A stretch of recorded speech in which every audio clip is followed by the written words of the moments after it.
नमस्कार, मेरा नाम राहुल कुमार है। रात के 9 बजे फिर मैं एक न्यूज़ लेके हाजिर हो चुका हूँ। जैसा कि आज देश का 77वां स्वतंत्र दिवस था, आज देश अमृत महोत्सव में भी अपना आज़ादी का अमृत महोत्सव ही मना रहा है। इस मौके पे प्रधानमंत्री नरेंद्र मोदी जी ने आज दिल्ली के लाल किले से 10वीं बार देश को संबोधन किया और झंडा तोलन का काम किए हैं।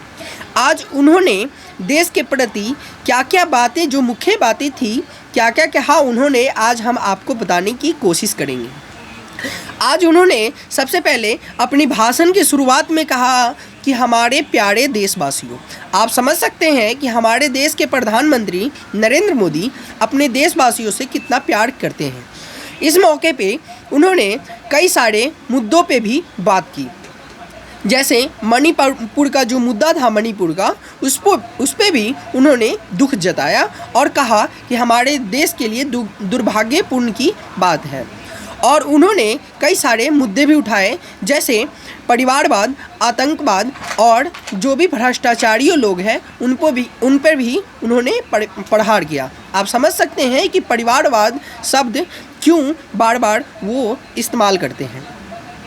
वो जो विपक्षी एकता पार्टी है उन पे उन्होंने ज़बरदस्त बोला और कहा कि हमें परिवारवाद से देश को मुक्ति दिलाना है।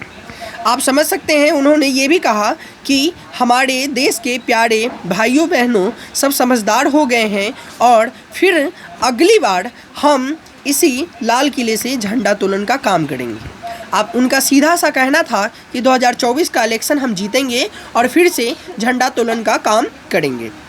इस मौके पे बिहार के पूर्व मुख्यमंत्री लालू प्रसाद यादव जी ने कहा कि ये नरेंद्र मोदी का आखिरी झंडा तोलन था, इसके बाद वो झंडा तोलन का काम नहीं करेंगे। दूसरी तरफ उनके बेटा उप मुख्यमंत्री तेजस्वी यादव, उन्होंने कहा कि हमारे प्रधानमंत्री नरेंद्र मोदी एक बार भी अपने देश के युवाओं के जो बेरोजगारी पे एक बार भी उन्होंने नहीं बोला।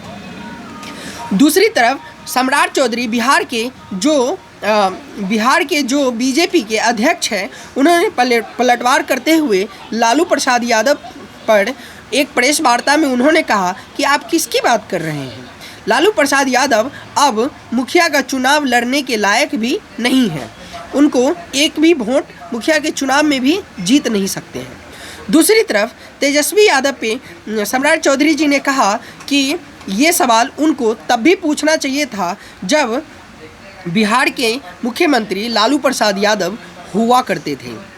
आप समझ सकते हैं, उन पे ये पलटवार था। वहीं बिहार में जब नीतीश कुमार झंडा तोलन का काम बिहार के गांधी मैदान पटना में कर रहे थे, उनकी सुरक्षा में फिर से बड़ी चूक हो गई और उनके सुरक्षा गार्ड को तोड़ते हुए एक युवा नारा लगाते हुए उनके पास तक पहुंच गए।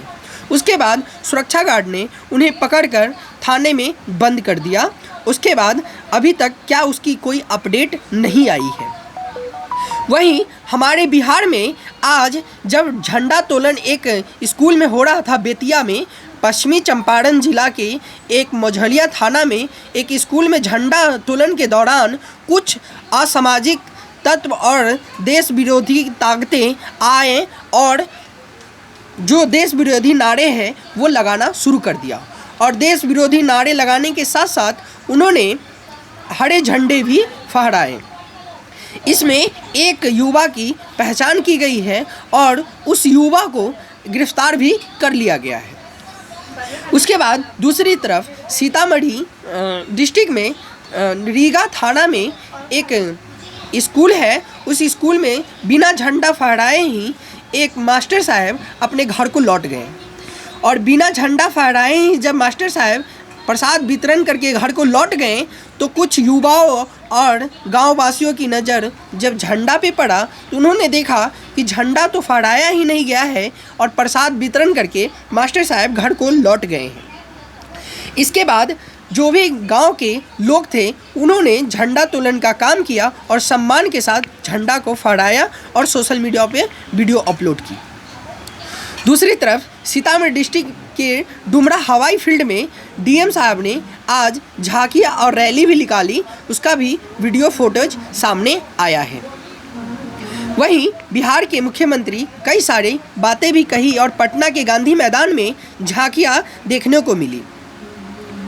आपको हम बताते हैं कि आज़ादी का जो अमृत महोत्सव होता है, आज देश ने 77वां स्वतंत्र दिवस मनाया। हमें आज़ादी के नाम तो हमें पता है, लेकिन एक्चुअल में आज़ादी क्या होती है हम आपको बताते हैं, और आप लोग भी समझदार हैं, इस बात से को जानते होंगे कि आज़ादी का क्या मतलब होता है।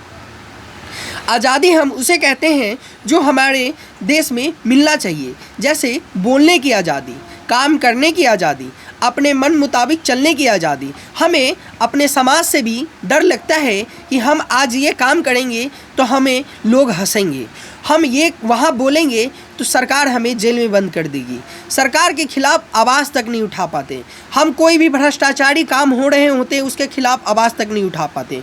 जो हमारे समाज में कोई गलत कर रहा होता है उसके खिलाफ भी आवाज़ नहीं उठा पाते।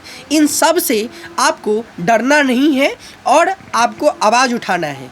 यही आज़ादी का असली मकसद होता है और मतलब होता है। तो आप लोग भी समझदार हैं, इस बात पे ज़रूर अमल करेंगे और अपने आज़ादी के बारे में ज़रूर सोचेंगे और अच्छे कार्य करेंगे। बाकी हमारा वीडियो आपको कैसा लगा इस आज़ादी के मौसम में आप ज़रूर कमेंट करके बताइएगा। बाकी कैमरामैन लक्ष्मी कुमारी के साथ मैं राहुल कुमार, रिपब्लिक टीवी। जय हिंद।